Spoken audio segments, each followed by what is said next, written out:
गौतम बुद्ध अपने ध्यान में बैठे थे कि वहाँ पर एक आदमी आया। यह आदमी अपने आलसीपन से बहुत ज़्यादा परेशान था।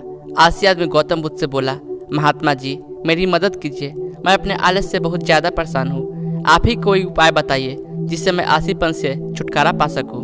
गौतम बुद्ध ने उस व्यक्ति से कहा, पहले मुझे यह बताओ कि तुम्हें क्यों लगता है कि तुम आलसी हो। आलसी आदमी बोला, सिर्फ मुझे नहीं, मेरे परिवार वालों और मेरे आसपास के सभी लोगों को ऐसा लगता है कि मैं आलसी हूँ। गौतम बुद्ध ने फिर उससे पूछा, क्या तुम जानते हो आलस होता क्या है। आलसी व्यक्ति बोला, नहीं मैं नहीं जानता, किंतु मैं इतना जरूर जानता हूँ कि आलस बहुत बुरी चीज़ है। इसकी वजह से मुझे बहुत नुकसान हुआ है जीवन में। गौतम बुद्ध बोले, जिस परेशानी से तुम छुटकारा पाना चाहते हो पहले उसके बारे में पूरी जानकारी ले लोगे तो उससे छुटकारा पाना आसान हो जाएगा। भगवान इतनी बुद्धि तो मुझ में नहीं है, आप ही मुझे इस समस्या के बारे में जानकारी दीजिए। गौतम बुद्ध बोले, आलस एक मानसिक अवस्था है, एक विचार है जिसे जाने अनजाने में हम खुद ही जन्म देते हैं। आलस दो मूलभूत कारणों की वजह से जन्म लेता है, एक है शारीरिक और दूसरा है मानसिक। शारीरिक कारणों में पहला कारण है गलत तरह का भोजन। हम सभी जानते हैं कि हमारे शरीर को भोजन से ऊर्जा मिलती है और यह ऊर्जा सजीव चीज़ों से मिले तो अच्छी, यानी कि प्राकृतिक रूप से जो हमें भोजन की वस्तुएं प्राप्त होती है उनसे अगर यह ऊर्जा मिले तो हमारा शरीर इससे अच्छी ऊर्जा प्राप्त करता है। इससे पलट यदि हम निर्जीव वस्तुओं से ऊर्जा प्राप्त करते हैं तो यह हमें आलस की ओर लेकर जाती है। दूसरा कारण, हमारी शारीरिक गतिविधियां भी हमें आलस के चुंगल में फंसा सकती है। गौतम बुद्ध ने आलसी व्यक्ति को अपने शिष्यों की तरफ इशारा करते हुए कहा कि देखो, इनके चलने फिरने बैठने के तरीकों में तुम्हें कुछ अलग नजर आ रहा है। जब आलसी व्यक्ति कुछ समझ नहीं पाया तब गौतम बुद्ध ने उससे कहा, मेरे शिष्य जब भी बैठते हैं तो वे रीढ़ की हड्डी को एकदम सीधा रखते हुए बैठते हैं। चलते हैं तो उनके दोनों पैर के बीच अच्छे से संतुलन बना रहता है और जब वह सोते हैं तो उनका शरीर एकदम शिथिला रहता है। ऐसा करने से उन्हें रात्रि में एकदम सही तरीके से नींद आती है। आलसी व्यक्ति बोला, लेकिन नींद तो आलस का एक ही स्वरूप है। बुद्ध बोले, हाँ अगर उसे ज्यादा मात्रा में लिया जाए तो।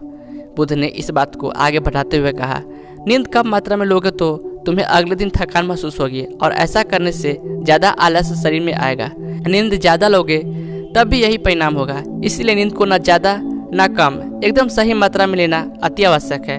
आलसी व्यक्ति बोला, हाँ यह तो मैंने भी अनुभव किया है। बुद्ध बोले, अब मानसिक कारणों के बारे में जान लो।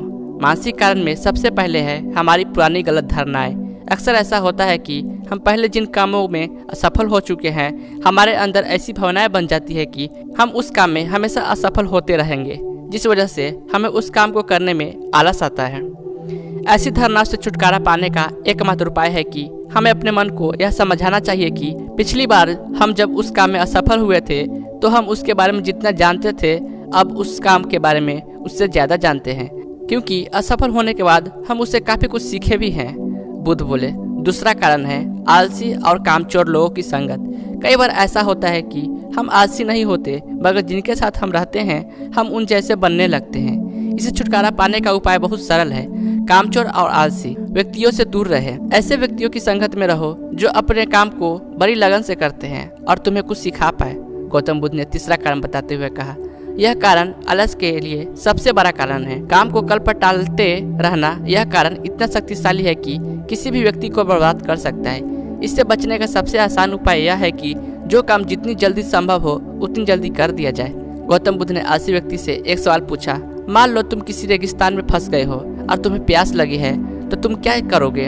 आलसी व्यक्ति बोला, मैं जल्दी ही रेगिस्तान के आसपास कोई गाँव की तलाश करूंगा या ऐसी जगह तलाश करूंगा जहाँ पर मुझे पानी मिल सके। गौतम बुद्ध बोले, अगर तुम्हें काफी देर ढूंढने पर भी पानी न मिले तब तुम क्या करोगे। आलसी व्यक्ति बोला, मैं तब भी अपनी तलाश जारी रखूंगा, क्योंकि ऐसी परिस्थिति में मेरे पास कोई और दूसरा विकल्प तो होगा ही नहीं। गौतम बुद्ध बोले, बिल्कुल सही। और यही मानसिक स्तर पर आलस का चौथा कारण किसी भी निश्चित लक्ष्य का न होना, यह भी आलस की ओर लेकर जाता है। अब सुनो पांचवें कारण के बारे में। गौतम बुद्ध बोले, सोचो कि तुम्हारे पास काफी सारे सोने की दागिने हैं जो तुम्हें एक जगह से दूसरी जगह लेकर जाना है। तुम चलते चलते थक जाते हो और किसी पेड़ के नीचे बैठ जाते हो और तभी तुम्हें दूर से तुम्हारी तरफ दौड़कर आ रहे डाकू दिखाई देते हैं। तो क्या तभी तुम आलस करके वहीं बैठे रहोगे या ऐसी परिस्थिति में तुम वहां से उठकर दौड़ने लगोगे। आलसी व्यक्ति बोला, जी मुझे वहां से दौड़ना ही पड़ेगा, नहीं तो मेरी जान और सोने की दागिनी दोनों खतरे में पड़ जाएंगे। बुद्ध बोले, यानी कि तुम्हारे पास एक ठोस वजह होगी दौड़ने के लिए। यही है आलस का पांचवा कारण। किसी भी काम के लिए ठोस वजह का न होना। आलसी व्यक्ति महात्मा बुद्ध की बातों से संतुष्ट हुआ। वह बोला, महात्मा जी, मैं अब आलस के बारे में सब कुछ जान चुका हूँ और अब मैं इन सभी कारणों पर काम करूँगा और अपने आलस को दूर भगा दूंगा। दोस्तों, आशा करता हूँ गौतम बुद्ध और आलसी व्यक्ति की कहानी आपको अच्छी लगी होगी और इसे सुनने के बाद अब आप कभी जीवन में आलस नहीं करेंगे। यह कहानी आपको कैसा लगा? अच्छा लगा तो लाइक करें और ऐसी कहानी सुनने के लिए मेरे चैनल को जरूर सब्सक्राइब करें। धन्यवाद। जय हिंद।